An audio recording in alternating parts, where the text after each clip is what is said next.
দক্ষিণবঙ্গে যাব। পিরোজপুরে আমাদের সহকর্মী তাজনুর ইসলাম অপেক্ষা করছেন আমাদের জন্য। পিরোজপুরবাসী ভোট দেবার জন্য কতখানি প্রস্তুত? পিরোজপুরের বেশ কিছু জায়গা আছে একেবারে তৃণমূল পর্যায়ে, যেখানে তাজনুর আপনি নিশ্চয়ই সেখানকার ভোটারদের সাথে কথা বলেছেন। কাল শুধুমাত্র তো জাতীয় সংসদ নির্বাচনই নয়, গণভোটও বটে। এই গণভোট সম্পর্কে আসলে তারা কতখানি জানে?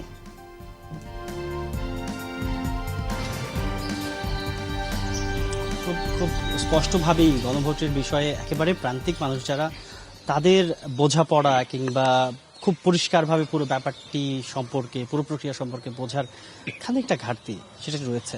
কারণ পিরোজপুর নদী অধ্যুষিত এলাকা বা পুরোপুরি একেবারে নদী বেষ্টিত একটি জেলা।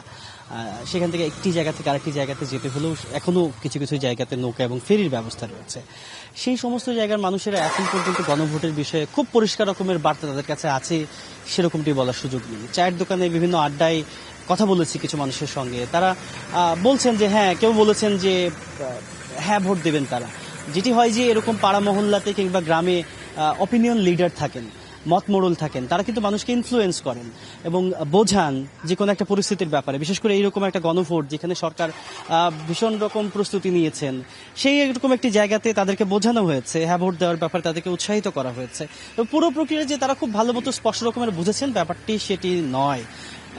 বৃষ্টি, আপনি আমাদেরকে বিস্তারিত করে জানাচ্ছিলেন। ধন্যবাদ তাজনুর।